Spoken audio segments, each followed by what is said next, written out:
Welcome. Not yet, honey. Really? Oh, wait. It's going to pass the Okay, thing. okay. Welcome to another episode of Driving to the Reds. Your favorite hosts, with Inelia and Larry. Woo! Hi, guys. Hi, we're back. We did a clap, and PB was very unhappy with the clapping. Yeah, she was. It was some kind of a sound test, I think you were doing. It's a new thing. It's to align our audio recording with our video recording. So... there was a purpose to it. Yeah. Oh. Yeah, PB was not impressed. She's not impressed. She looks ridiculous. She's not impressed. She's not impressed. She's having one of those hair days. Yeah, she's got a hair day today. You could see her on the video. She's cute, but she's also having a hair day. Yeah. Speaking of hair days, I woke up with a hair day too. You did? Yeah, I can't wake up. Yeah, you do look a little bit sleepy on the video. Me too. Like.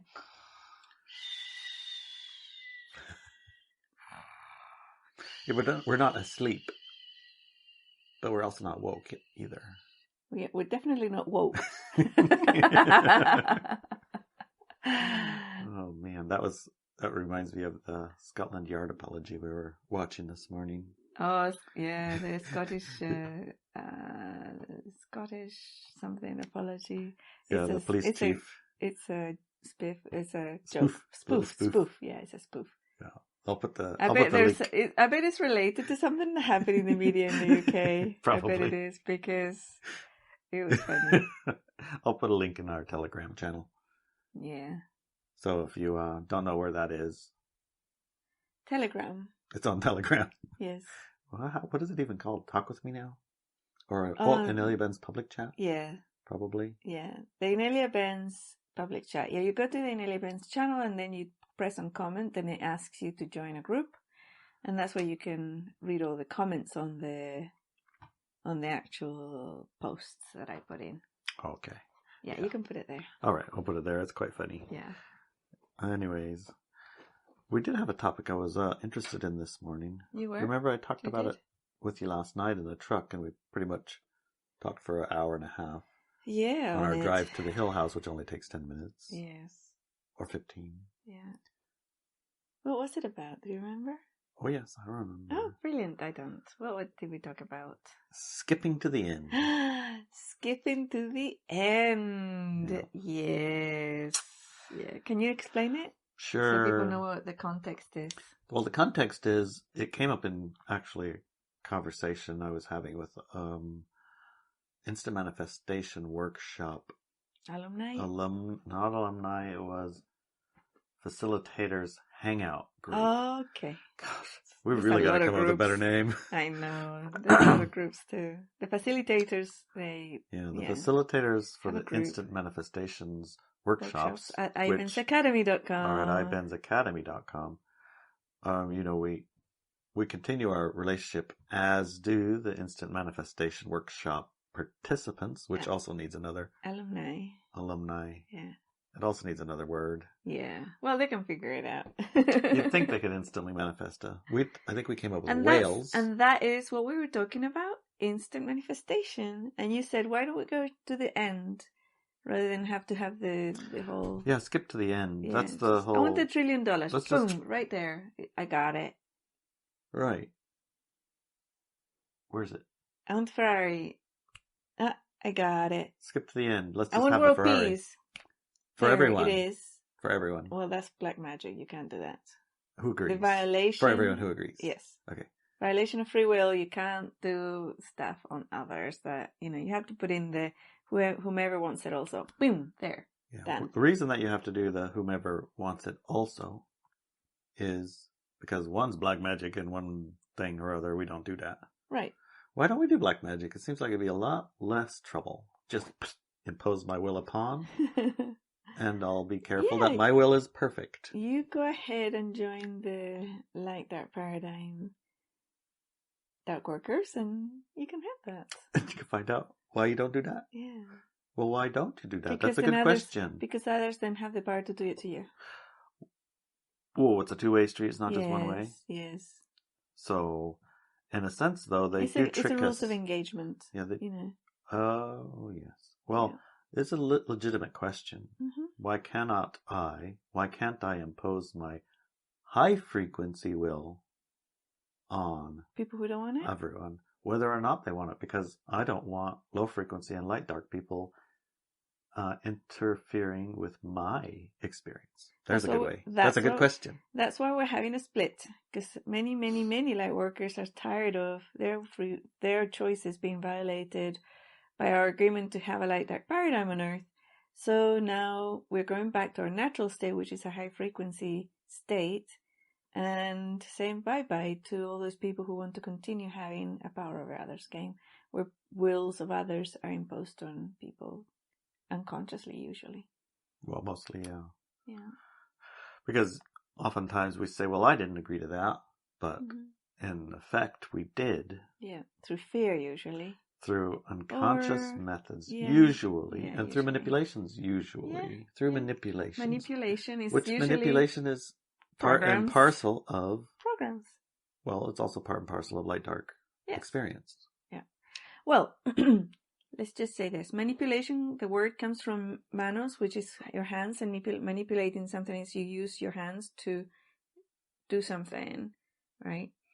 And so it's like you on your own will, free will or whatever, you change something. But when you say you're manipulating another person, it means you are changing that person to your own will. Mm-hmm. But there has to be a willingness of that other person to be changed by you. And that's why the whole victim-aggressor stuff falls like that, because there are no real victims. People agree to it. Now, when people say, well, what about a newborn baby who's being abused? I mean, they don't have a choice. So it's about the expanded being. We are all divine eternal beings, even when you're born. But also, if a person is deeply stuck in their reality construct that they chose in between lives or whenever, they actually don't have the power or ability or skill to get out of it. So it's like they're inside a looping video recorder or video, it's like it loops into the same stories over and over again, when in fact they can just press stop and step away from the screen. So one of the things that I've done when I see people, especially young people or babies who are stuck in a victim-aggressor cycle, I go and in ways that they can understand, tell them, you don't have to have this experience anymore. We're stepping into the split. We're stepping into empowered reality. You can choose that. But also, if you do want to have that type of experience, you're not allowed actually to have it on Earth anymore. So you need to choose somewhere else. And a lot of the time, these people step out of that victim dynamic and really have empowered lives. They don't let that disable them. They don't allow that to be a defining factor for themselves.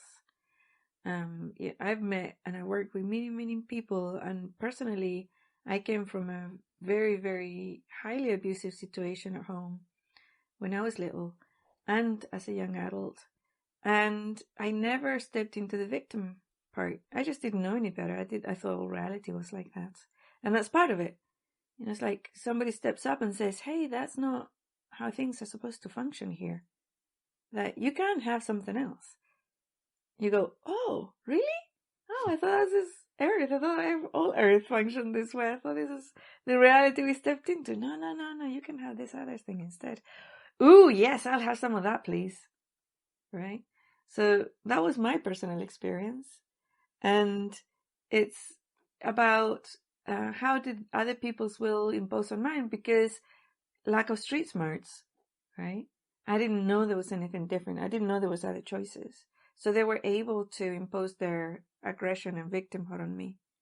So once you learn that you're in a program, you do have the power to step out of it.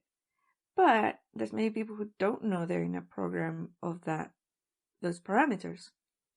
And that's why we do the work we do, to make people conscious and aware, and then they can become the manipulators of their own life and not somebody else doing that for them. Sort of like you're in it, and then you go step outside a little bit. It looks like, there's other things here. Exactly. Okay, how about that? Yes. And then they can go in there and totally become absorbed in that if they want to. Yeah. Okay. So that's how it functions. And that's why, having your will imposed on everybody on the planet is not part of this rules of engagement, not part of the high frequency rules of engagement. And that's why there's a split, because that wants to continue, right? Yeah, and I think it's almost like a misnomer to consider it my will imposed on everyone, or someone else's will imposed on everyone, or someone else's will controlling everyone, because the rules of engagement require agreement. Exactly, right? yes. So, in effect, no one's free will is violated. Not really, no. But and technically nobody's free will is violated. Mm-hmm. But in experience, many people's free will feels like it's violated, right? Yeah. Because in total, the reason is the immersion in that experience is so deep that don't even see that they do have choice. Mm-hmm. I mean, yeah, something like that. Mm-hmm. So while it isn't outside their agreement, they don't know they agreed. Kind of like Not that. consciously. They don't consciously right. know they agreed. I think that's part of the experience. Part of the thing that is interesting when we talk about incarnating in this world, this experience, this rules of engagement set of stuff. Mm-hmm. You don't know a lot of things so that you can have the experience. Yeah. But through that process, you also open yourself up to, I guess, agreeing to things that you probably wouldn't have agreed to from a different state of awareness. Yeah. Which is why embodiment in the split, especially, I think, in the split part, the little quote we read with Rasha from the Buddhist book, where you're embodiment of who you are, also your higher self, which is divine will, simultaneously. So you are who you are and your divine will. You are your incarnated now state of being plus the other one combined together, in a sense, sort of multidimensionally beingness, which uses a lot of tough words to digest. So could you translate that to everything I've been teaching for the past 12 years? Yeah, all the stuff you've been teaching for the last 10 or 12 years. So basically, I talk about ascension as expansion of awareness. Right. Well, that's a lot easier to say than embodiment of your ultimate, all that stuff. Yeah. But so your expansion of awareness. your awareness. Yeah. Okay. And you choose how much you want to expand your awareness. And part of that is also being the human collective. Mm-hmm. So you are the human collective. You are yourself. You are your higher self, which to me is your expanded awareness self, right? The one that has the awareness and memories and knowledge of everything that you've ever experienced in your entire existence, which is forever, eternal, right? Eternal divine being.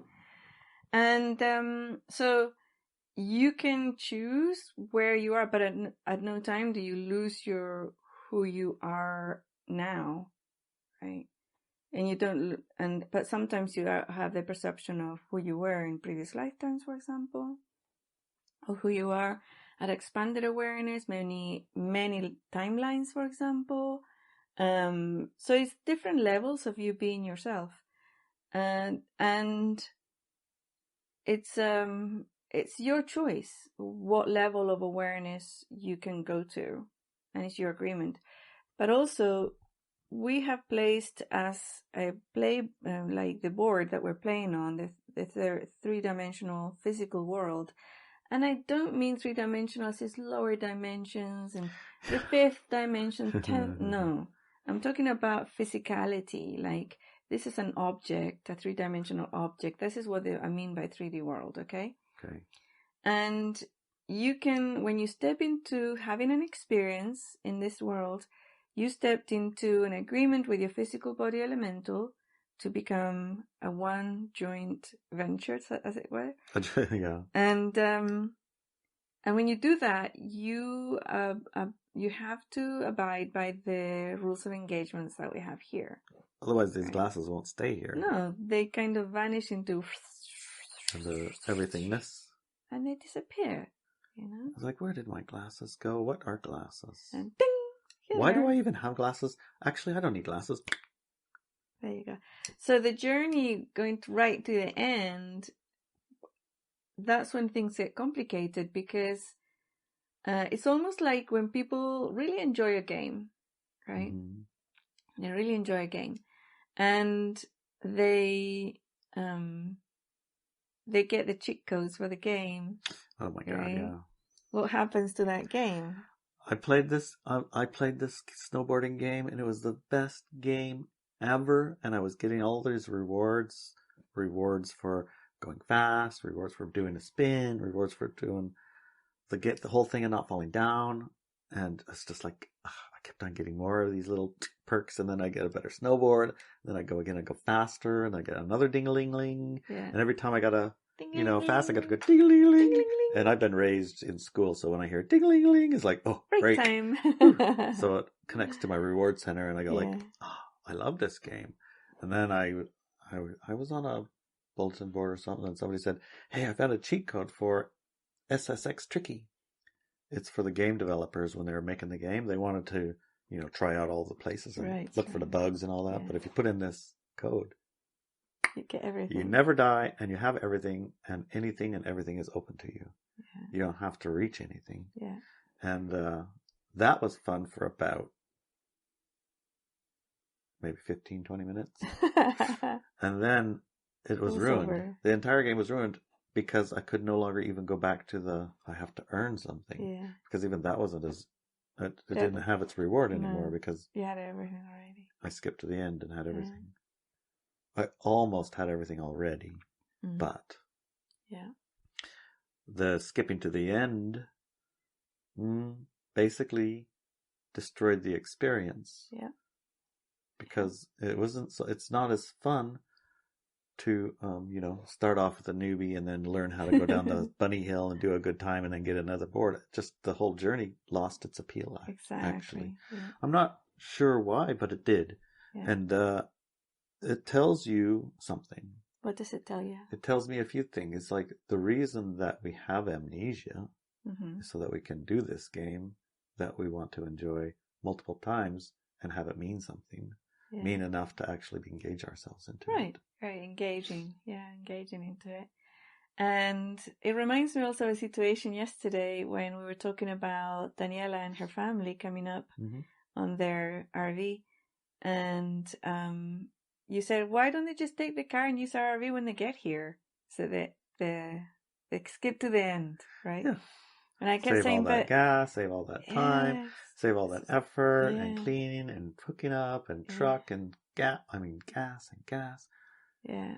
And it was like, no, because it's the journey. Yeah. Right? It's about the journey. It's about the adventure. And it's not just coming up here, but the adventure going back as well. Mm-hmm. Like exploring new places, staying in campgrounds, meeting new people. That is a different experience than just skipping over to the end. You're here, right? Radically different. And then boom, then you're there back home, right? Mm-hmm. So that's a very similar thing. And it reminds me also, when I was 12, my mom figured out that I was able to facilitate healing in people. I've talked about this in other locations, and she decided that she was going to start bringing sick people to the house so that I could facilitate their healing.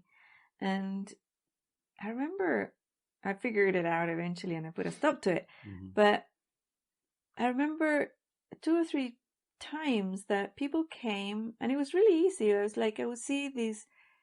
Pause it for a second if you don't mind. Pause it? No, not that. Oh. You recognized she was doing that to you. She was doing it for her reasons. Yeah. And egoic, she wasn't. Oh yeah, she wanted to be special. Yeah. and And gained she was getting status in money. the community. Oh, and getting And she money. didn't give it to me. And didn't give it to you. And you figured it out and put a stop to it. Yeah. Some people will see that and hear that and say, well, why would you stop healing people? That seems mean. Well, because I was 12 and my emotional and mental body weren't mature. And the stuff that people were bringing to me were extremely horrible, traumatic things. Right. And if I had stayed in that journey, when I figured it out and I looked at the timeline, I was going to be dead by 14 because my bodies couldn't handle it. I wasn't mature enough. I wasn't strong enough physically or emotionally strong or mentally strong. Plus probably off track. Totally off track, yeah. I wasn't meant to be doing that. Anyways, going back to the story, one of the things I noticed was that somebody would come in and they had a situation, like an illness or even a mental trauma or something like that. And to me, it was very easy because I would see them a little bit like you see the Matrix, but not with the numbers. Mm-hmm. I would see like dots of colors and shades and things, and you could tell when a place was out of sync, like it wasn't in tune with the rest. So all you did was clink, clink, clink, clink, clink, clink, and it was in tune and off they went, And what I noticed was that more than one person came back less than a month later, and they had the same type of dissonant patch, but in another place of their body. Mm. And I was looking at them, and I would also tell them what to do so they wouldn't get that anymore. It was, I don't remember any examples, it was a long time ago, but it was like, step away from your abusive relationship or whatever, or stop eating blah blah blah or whatever, so start eating blah blah whatever, and they wouldn't do it. So I said, oh no, I'm fixed now. So they'd go home and they'd come back with another ailment, and it was the pattern behind it was the same one. And I said, well, did you do blah blah blah? And they said no. Oh, I forgot, I meant to. Yeah, I should have. And all these answers, right? But they never did. And then it's like, oh, so when they clink, do the whole thing again, and they'd go away and it'd be fine. And then they'd come back with another one. And it's like, no. And that's when I started, wait, why do they keep coming back and asking me the same questions? And they were really clever. My mom was very clever. She was actually a genius, like registered genius. And I used to come home from school, and usually, she'd be asleep or whatever. But these times, she would have my favorite show on in the living room and a cup of tea with biscuits, or cookies as they call them in the US. Tea and biscuits. And I'm like, and she would go ahead, what's your favorite show? And here's some cookies and tea. And I'm like, oh, that's weird. Okay, that's really nice. I'll take this. And you have to understand that my mom was an abusive parent, right? So at the time. She did outgrow it and evolved, but at the time she was actually an abusive parent. And so for me it was like, I'll take it, it's like, this is nice. And she says, yeah, I've got some friends coming. I'll send them up, they can wait with you while I cook dinner or whatever, right? Because the living room's upstairs.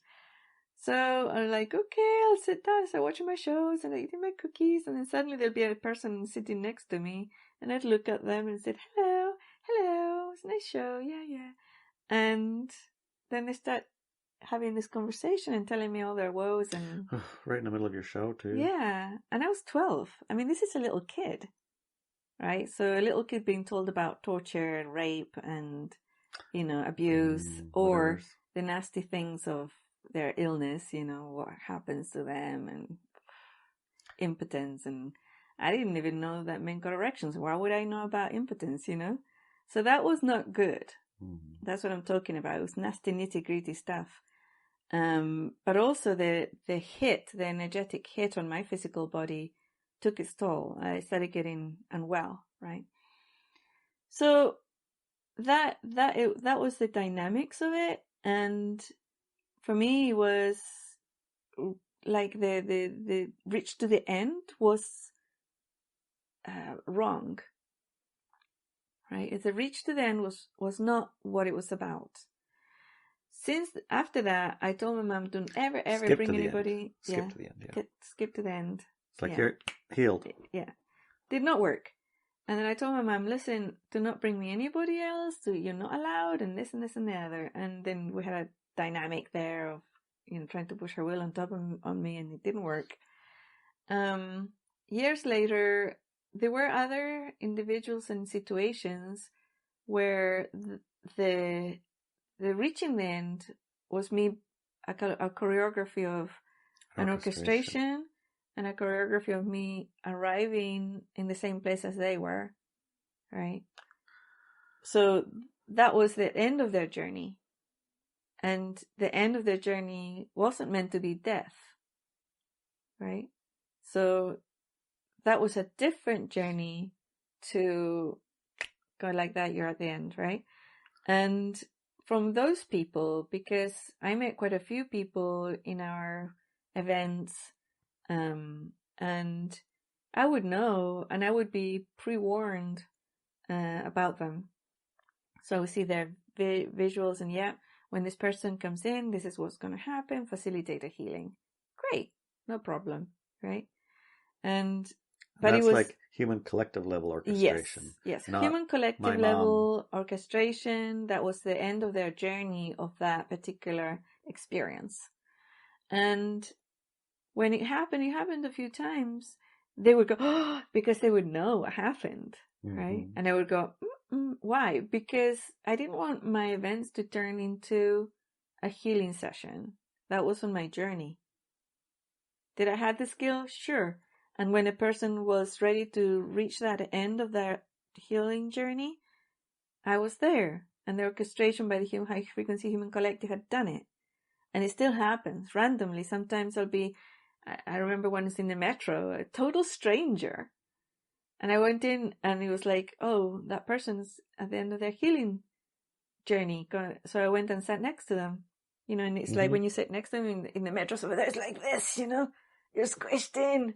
And it's like, boom, gone. And I got up and went somewhere else because I don't like being squished in chairs. Somebody took the seat. Yeah.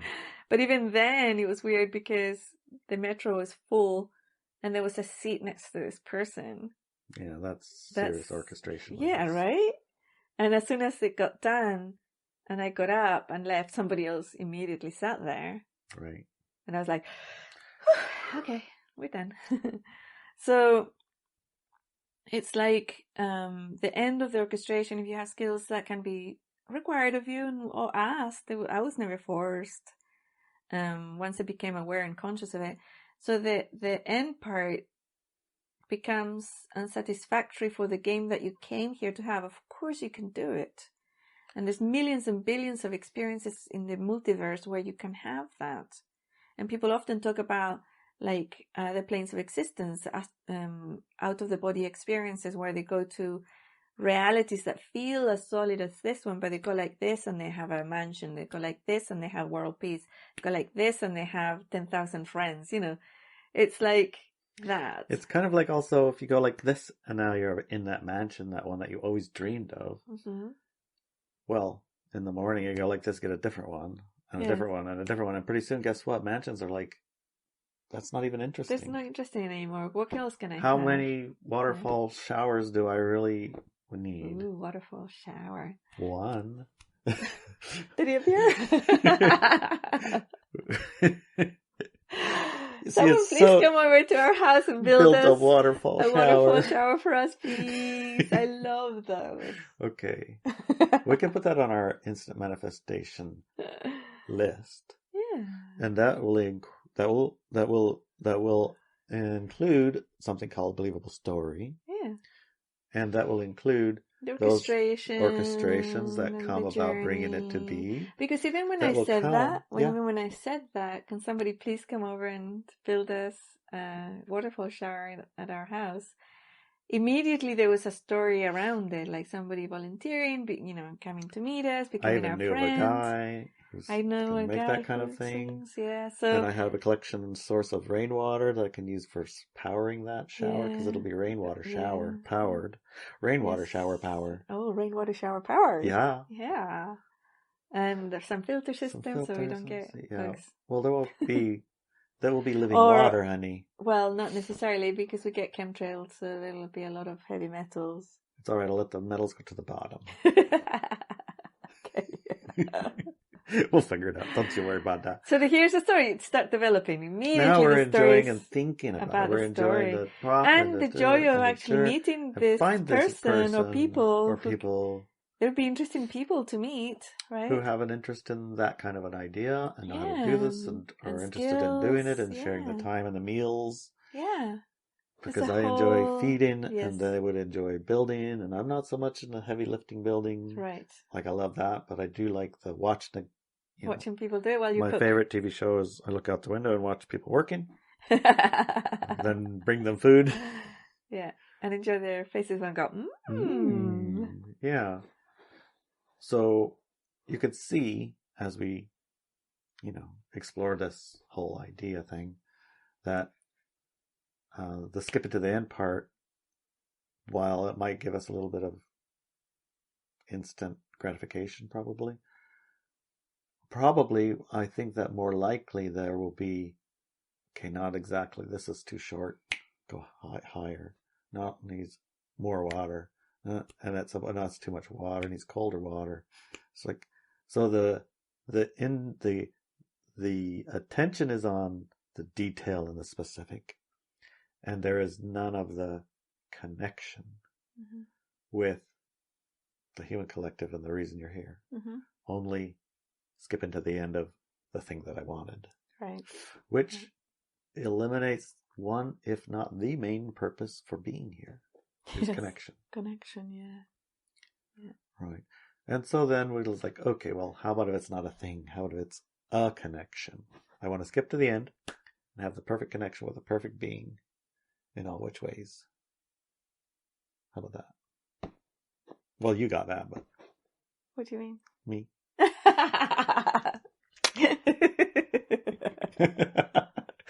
She's some people.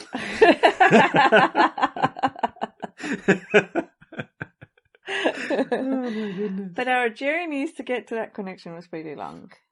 Well, it certainly was, and it wasn't necessarily all disaster after disaster. There was certainly enjoyment and fulfillment and pleasure and all the other things in the journey. Yeah. And I'm sure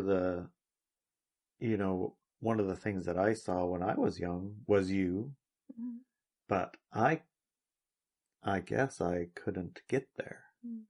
And you saw me, but I didn't show up. Right. Kind of a thing. Yeah. And how might things have been different? I don't know. Look at that timeline. What do you see?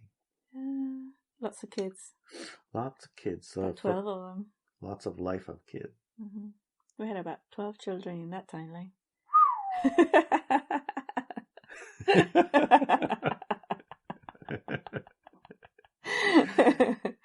Yes, lots of children. But that wasn't a skip to the end. That was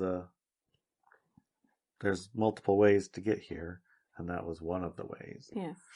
Maybe if I had, I don't know, because I remember the minute, the day, and the time, and the decision I had in my head, and my mouth said, I don't care if I don't get this scholarship, I'm going anyway. But I couldn't get there because I had this disconnect between me and money. Yes. I was like, damn it. Why did I even say that? And I knew when I said that, I think I would have been saying the wrong thing because I was trying to get there through a scholarship with a Rotary Club or one of those kind of things where they send exchange students to go. Right, right. I was trying to be an exchange student. One of the questions was about whether you would go, whether or not they helped you. And I answered because I wanted them to know how sincere and serious I was. But they said, well, he's going anyway, so we don't need to pay for him. Yeah. This one, he ain't going, so. Yeah. I forgot to tap into who they were. Exactly, yeah. Which was, I'm here and I want to help someone who can't. Exactly, yeah. So I ended up not going. saying the wrong word in the way, which sent me on a different, different. Yeah. The But- journey. It's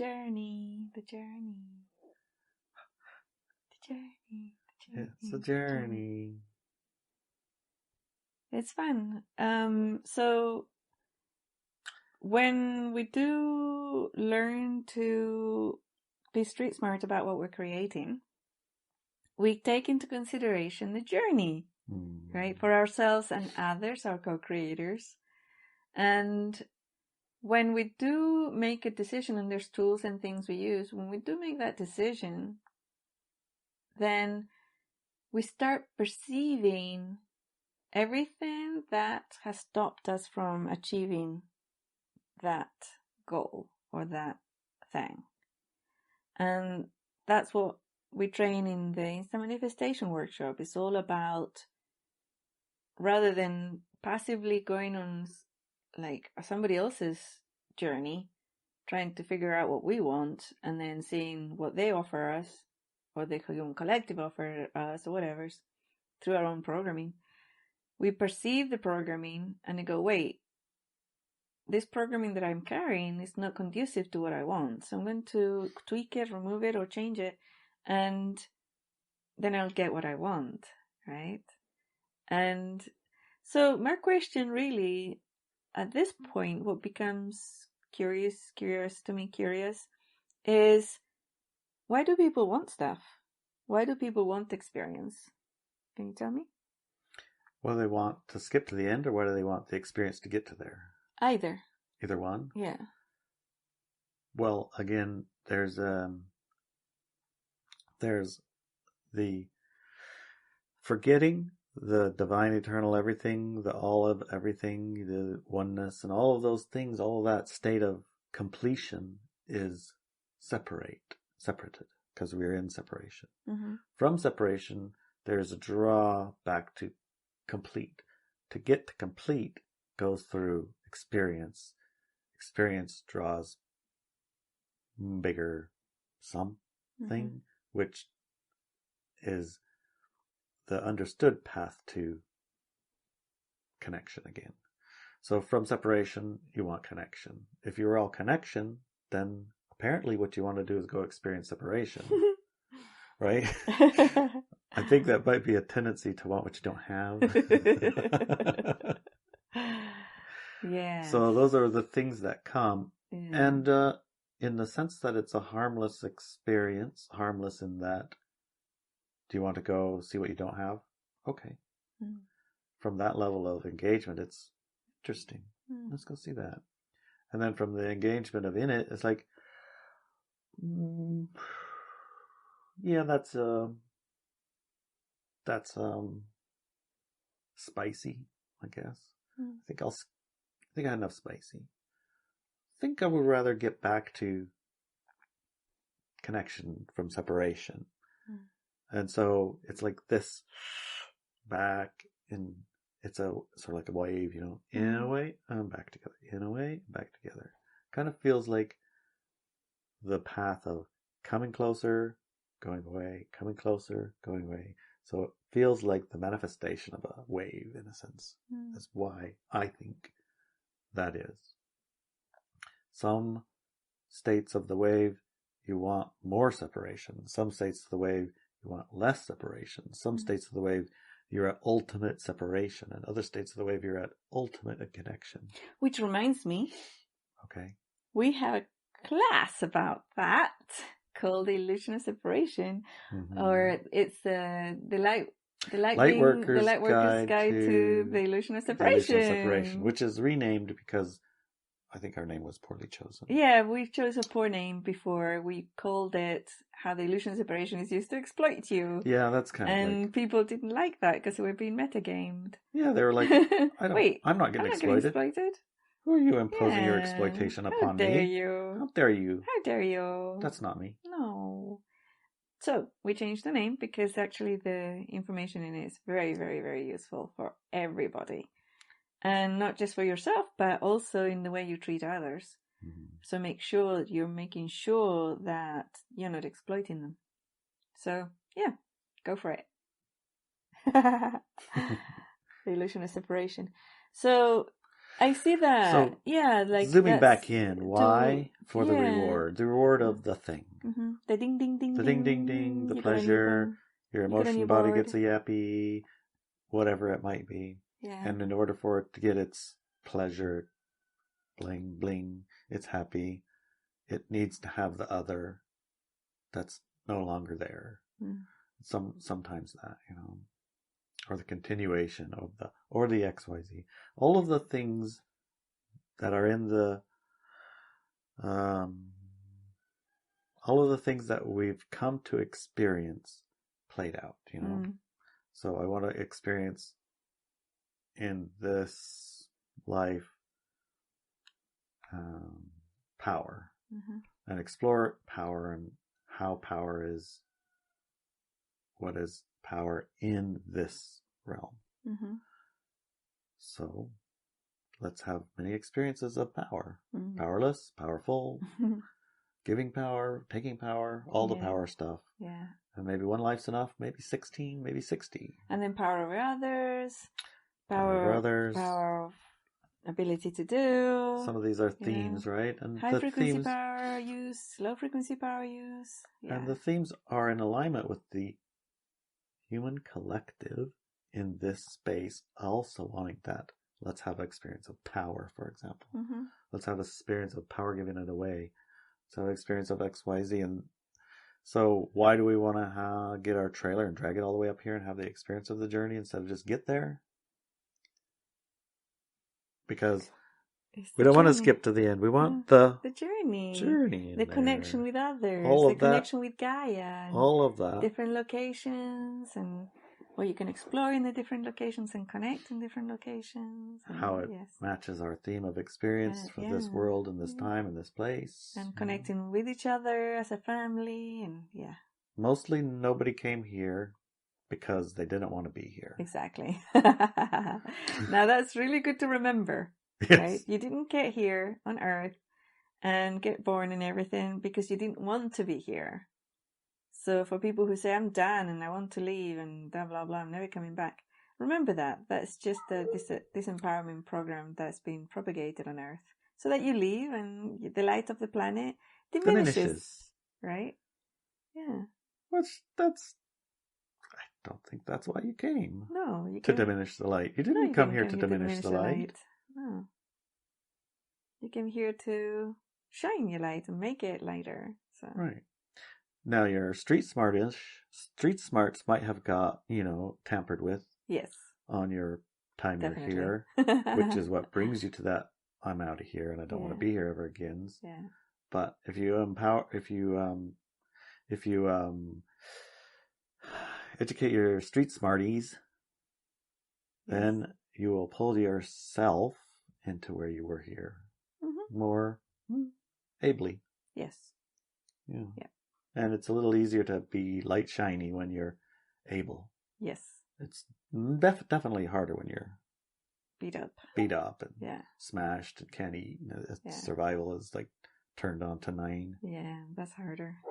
Which reminds me, when survival and those kind of things are turned on to 9, when we believe our survival is up to someone else, believe our survival and our thrival is based on what other people are doing to us, things like that. That is Street Smart 101 method to diminish your lights. Get me out of here's. Yeah. And when you are embodying the get me out of here's strongly enough, you can be. Yeah. That's very true. That's how you do. Yeah. That's how you diminish the light on this planet. Right. And one of the things is that your survival depends on you solely, and that's one of the illusions. And one of the street smarts is actually it doesn't. You gather with others of your frequency, and everything becomes lighter. Everything becomes easier, and you're not longer in a survival mode, but in a thriving and enjoying and loving life mode. Yeah, that's the idea behind finding your tribe. as I've heard it said that way now, lots and lots and lots of places. Doesn't mean you're going to die if you don't. It means it's going to be a lot harder. That's it. That's it. If you move out of the city, it's going to be easier on you because you're a high frequency sensitive being. If you stay in the city, it's going to be harder. It doesn't mean you're going to fall, you know. You could, but it doesn't. Right? Doesn't mean you have to. No. Or that you're going to die. You might, but it doesn't mean it's not like automatic A plus B, you know. So it's not like that. It's just going to be harder. You're making it harder for yourself. So you can either make it harder for yourself because it makes an interesting game. Some people like what they call the hero's journey. Yeah, they do, right? Hero Makes journey. it challenging. Woo-hoo. Make it challenging. And some other people enjoy the inspirational game, right? Things that inspire them and wonderment of life. They prefer that one. Yeah, it's like, do I want to have the journey of, at the end of it, I didn't die. Yes. Yeah. Or the journey of it, oh, look at this wonderful, interesting XYZ that I have made. This, maybe it's a shower waterfall powered by rain shower power. Rain shower powered waterfall shower.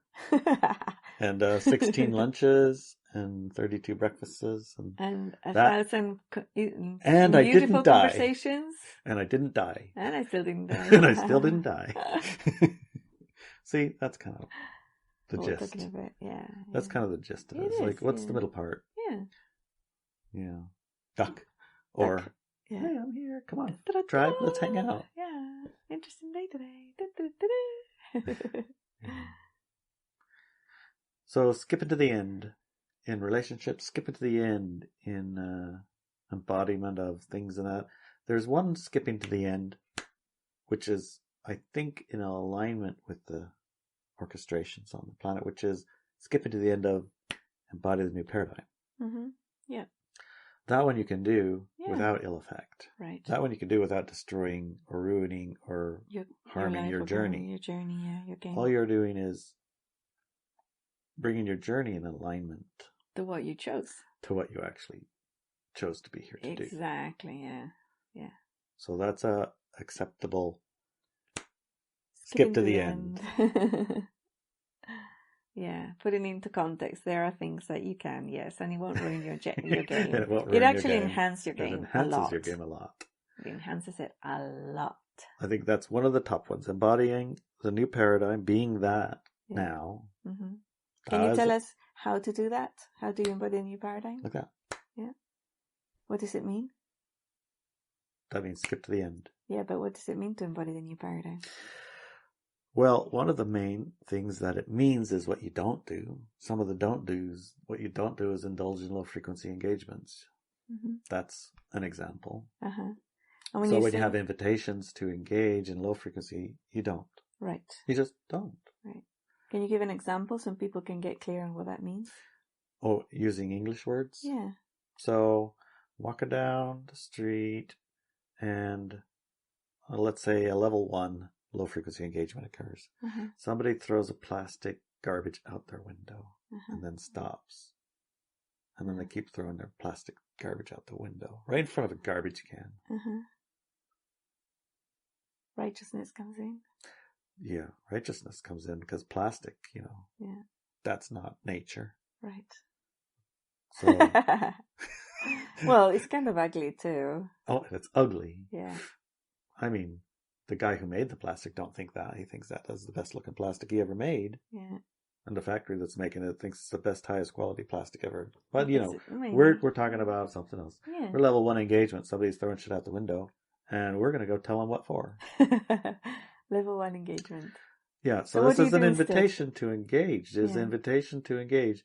Now, so what should you do? How do you respond to this invitation? Yeah. There's a number of ways, right? Okay, tell me. One of them, they're going to process your righteousness or your fear, your anger, your whatever it is. Because you're probably righteous. He's ruining our planet.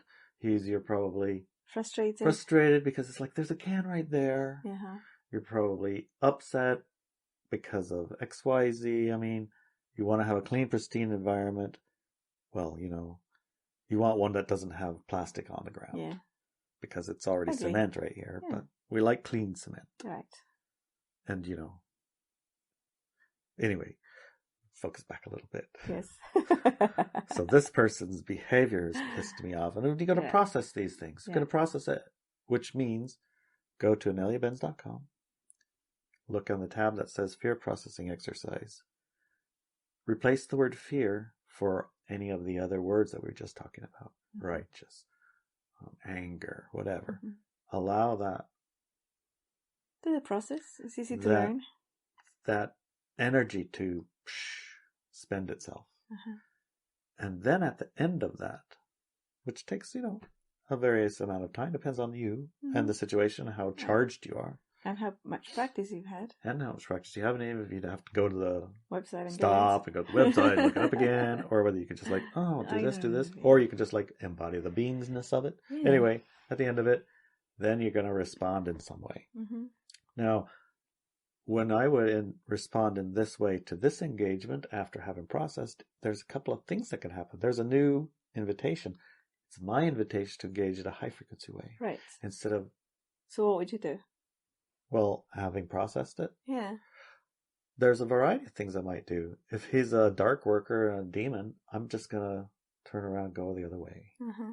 I cannot have a light, high frequency experience with him. No, you can't. He's not interested in it. Nope. And he won't engage in a high frequency way. Even if you picked up this stuff without saying anything, he's probably going to get mad at me. Yeah. How dare you pick up my rubbish? Right. Yeah. So it depends on that. From my processed and clean space, I'm probably going to expand a little bit and see what's on the menu. Mm-hmm. If this one is the wind blew it out and he's anti-litter and he didn't even know he did it. Mm-hmm. It just wind blew through and out it went. Mm-hmm. I could go grab it and say, wind got it, I'll toss it for you. And he'll say, oh, thanks. Appreciate it. Mm-hmm. Done. Yep. That's a way. Yeah. Good job. Thank you. How about you? What? Take a level 5. What's a level 5 engagement? Level 5 invitation. Uh-huh. A level 5 invitation to engage at a low frequency. Mm-hmm. That could be, a situation that has more power than there's a piece of plastic on the ground. Mm-hmm. Such as, let's say... when that homeless guy was coming at me with a knife in an abandoned field. That's more up there in 9 or so. Okay. Let's do 5. It's like 5 would be powerfuler because you have a relationship with the person in some way. Got it. So let's say that person is your... Dad. Cousin. Okay, level. Cousin level, not like child level or parent level. That's going to be 8 or 9 or 10. Okay, got it. So cousin-ish. Uh-huh. You know them. You've grown up around them. You like your cousins just fine. Yes. And your cousin takes a whole bag of trash and dumps it out the window in the parking lot at the park of your favorite trail. Mm-hmm. They're just tired of the garbage and they're just out the window. Mm-hmm. So it's same thing, except for we've included a relationship and we've included a bigger volume and we've included a favorite location of yours. Yes. So that moves it up to 5. It does, yeah, definitely up to 5, yeah. So how are you going to handle that invitation? So how would you handle that invitation? No more cousin. Eliminate the cousin? Eliminate family connections. Like, that's not my cousin.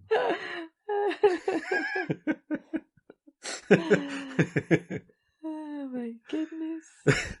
Well, see, the first thing I go for is reduce the emotional connection. Right? Got it. I need to process the emotional connection because now that person is representing me. I'm connected to them through relationship. So now everybody knows. Everybody knows my family's a trash. Yeah. Right? See how it goes? It gets bigger. Egoic, yeah. So I'm pretty sure. He ain't no cousin of mine. He ain't my cousin. I tried to talk to him, but I just had to disown him. or whatever. Yeah. No, that's not well. That is a response, which is higher frequency than, getting a family feud and beating him up or calling his mom and telling on him or whatever, which is making the engagement low frequency bigger. Yeah. So our goal is a high frequency engagement. So this is an invitation. How do we respond after you process as them, embodying a high frequency paradigm? So you're there, this ready is to thing take your that hike, or coming back from your hike. It happens. Yeah. What do you do? What do you do? Well, you're going to have to clearly process a few things. Now, these are bigger things. Yes. So some of these are family things. Some of these are location things. Some of these are victim, the planet's a victim things. There's a longer list. Yeah. You might not have enough time. Yeah. But you might. Mm-hmm. And then what? How do you engage? Well, first of all, why are you, when you're at the space where you're no longer triggered, because that's essentially where we want to get to, because we're not triggered negatively. We don't, this open door to engagement is closed. Yeah. It's closed because we've processed our triggers to the level where we can see a thing, understand its place in reality, and respond in a high frequency way. Okay. So in this case, after having cleared much of those things, and there's still some left, we might find that we're not equipped for it yet. Okay. So we just walk away. We can't walk away. You have to pick up the trash first. We're going to have to do something. We're going to have to do something. And it's like, hey, cuz, that's a big mess. What's going on? Yeah. Are you okay? Are you okay? What's going on? Yeah. So is there something wrong with you? It's like, what the hell is wrong with you? Not that. It's like, are you not okay? feeling good? Are you mad? Did somebody step on your favorite daffodil? Now you're going to righteousness again. We might not say that. We're going to go from the angle of, here's an invitation. I'm here to support you in some way. Yeah. Maybe he's having a bad day and got kicked out of his house. And, in order to make the inside feel better, make the outside match. There could be some of those going on. And maybe that's all that's going on. He might need a hey. Yeah. It's all right, cuz. Here, let me help you. I'll pick this stuff up. Let's, go have some lunch. Yeah. We'll talk about it. Yeah. So there's a way. Yeah. I mean, he has to agree. Yeah. Right? And maybe he just don't wanna. Right. But my invitation was only high frequency. His invitation was low frequency. Right. Or hers. Right. Vice versa, whatever. I'm not picking a cousin. Yes, you are. I know which cousin you're talking about. And there are circumstances. There are circumstances where a person only sees the low frequency stuff, and there are circumstances where another person, such as yourself, can then step out of that and perceive the larger picture, right? Yeah. So they may be stuck and another person who is in that low frequency place will only see low frequency stuff.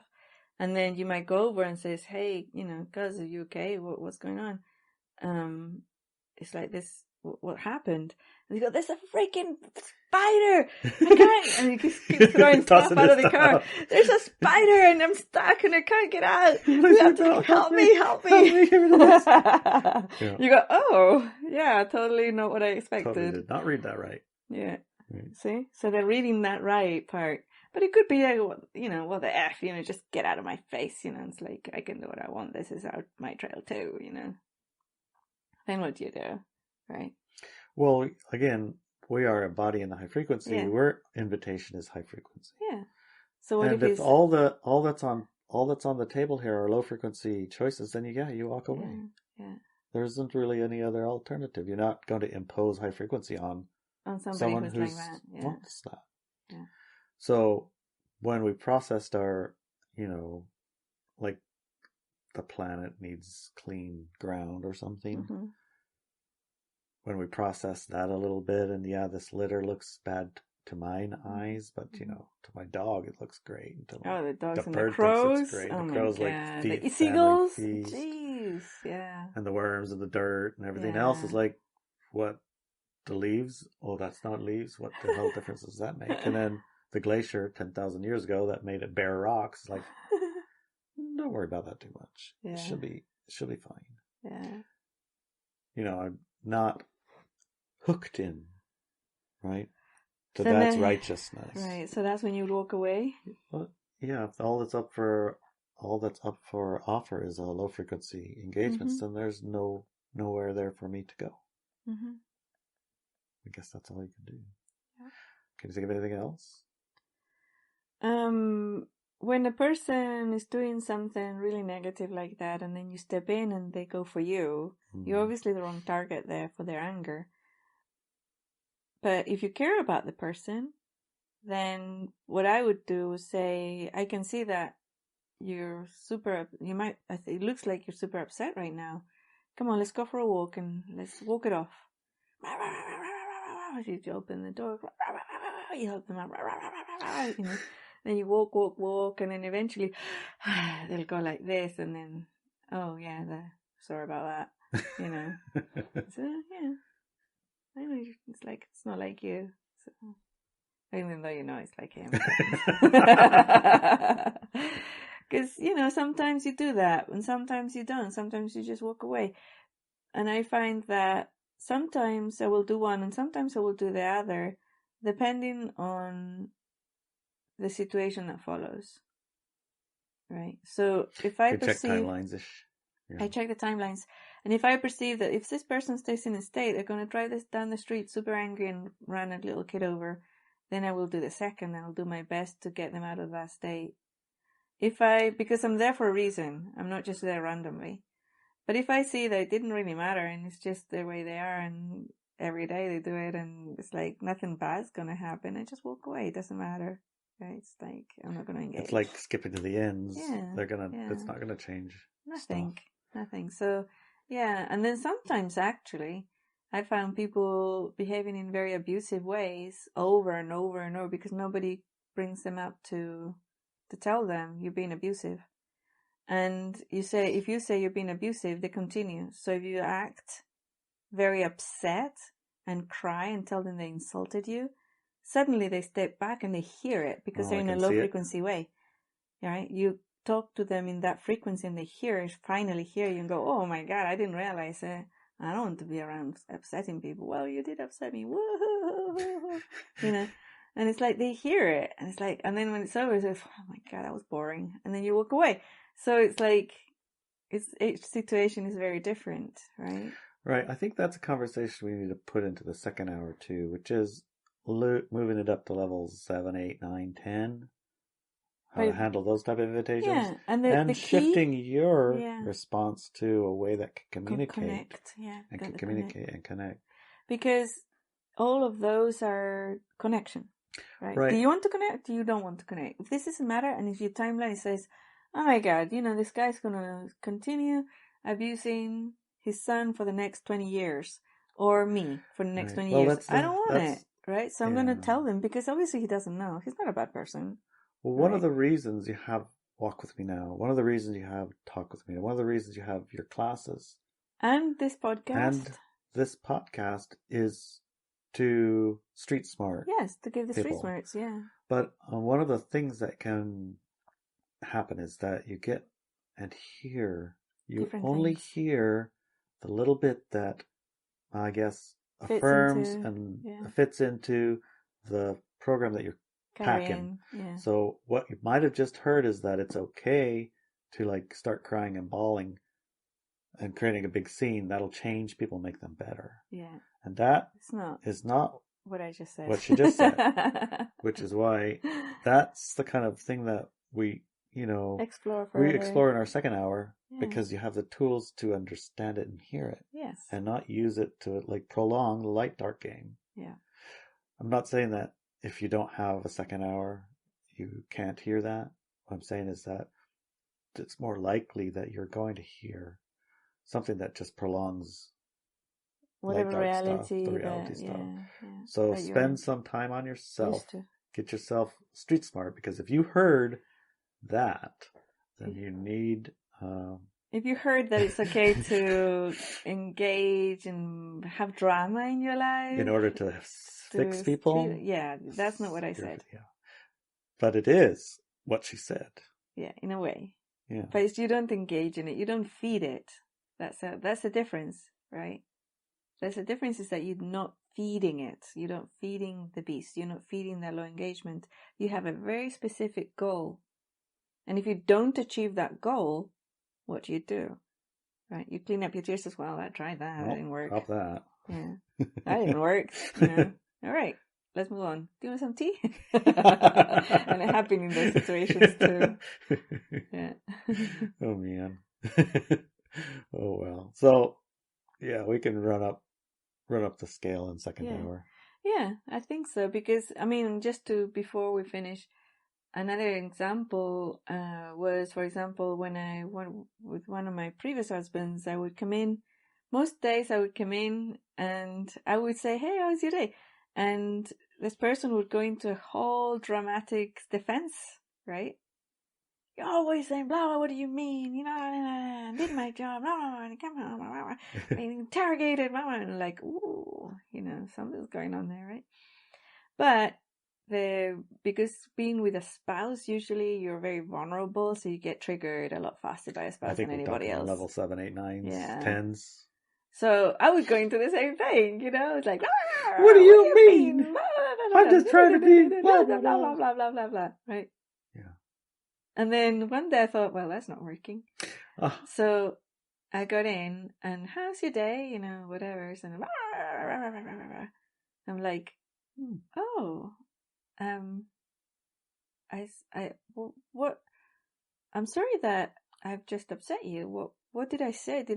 What did I do that triggered you so much and upset you? Well, you always have this look that's like judging me and blah, blah, blah, blah, blah, blah, blah. How was your day? And I'm like, oh, I'm really sorry about that. I'll try to do better. I'll try not to do that anymore. Of course, I didn't know. It's like I wasn't. But it doesn't matter. This is their perception, right? Mm-hmm. And I wasn't communicating, obviously, in a way that was being received in the manner that I wanted it received. So both ways, right? It's both ways, communication. And he stopped dead in his tracks. And instead of continuing arguing, he went, yeah, that's right. You do that. Yeah, okay, yeah. And I said, and if I do it again, you know, just point it out so I can identify exactly what's happening here. Yeah, of course. Yeah, I'll help. Yes. And it was over. And from that day onwards, when I would say, hey, how was your day? Fine, it's great. Oh, I had a tough day today. And it never went back to the other one. It was amazing. So that can happen too, right? Mm-hmm. And it's a matter of, again, you step out of it and you look in yourself, what is it that I'm wanting to communicate, and take ownership of that, because it's not coming through. And yes, other people's programs are kicking in, right? We don't know, you know, we haven't, most of us, I mean, some of us have, but most of us haven't known our spouse or our loved ones or our friends for their entire life. We don't know what's triggering that, you know. Mm-hmm. And we don't want to psychoanalyze, that's useless, or blame them for it because of their history. It's your responsibility to engage at and have the responses from people that you choose, the responses that you want. Mm. So you need to figure it out, and you need to tweak your communication system to get the life and the responses that you want to experience. Oh. See? So I wanted a nice experience when my spouse walked in through the door, or I walked in through the door, you know. I wanted a hi and all that type of stuff. That's the experience I wanted. And I had to tweak my way of communicating that in order for him to receive it. Right? And to reciprocate, to be nice. Right? Yeah. And it worked. Cool. And it worked just by stepping back and saying, oh, wait, you know, yeah, you're right. You know? Basically took a little bit of responsibility. Exactly. For the, you know, for what's going on. Yeah. Being street smart is part of that, is taking responsibility and stepping out and becoming more aware of what's happening here. Why am I not receiving or why am I not creating what I intended in this moment? Rather than giving another person the power to dictate how you feel, you dictate how you feel, and you look in ways of doing that. Right? Yep, it's a classic case of, why did I get what I asked for and it's not what I want? Yes. And sometimes it's cultural, you know? Yeah. The way you say something could mean something completely different in different countries, you know. So, yeah. Street smarts and training yourself and taking responsibility and levels of engagement and reaching that end, you know. Reaching the end. We could have gone to couple therapy. We could have gone to all sorts of things, right? To get to that end of that engagement when we first saw each other after the workday. But it was just like that. It was instant, right? We could have gone either way. We're divorced. Well, not quite divorced, but we're divorced now, right? We're not together anymore. So the end product of that engagement was not a long-standing marriage, but it can certainly be, right? When we've had not that situation, but other situations where we trigger each other, we took responsibility and we did go to couple therapy and we did have conversations and we did figure it out, right? Which was a journey. And also part of that street smart was to learn how to step out of that reaction and into response. So it works, it can work either way, right? It gets to the end, right? Then for the other marriage was we weren't actually compatible and it wasn't really conducive to high frequency results, right? Well, we're going to skip to the second hour. Okay. So when you want to hear everything about Larry and Inelia and how they figured things out and what things we haven't figured out, See go you to in the the second second hour. Give me a kiss, honey. Okay. Love you. Love you too.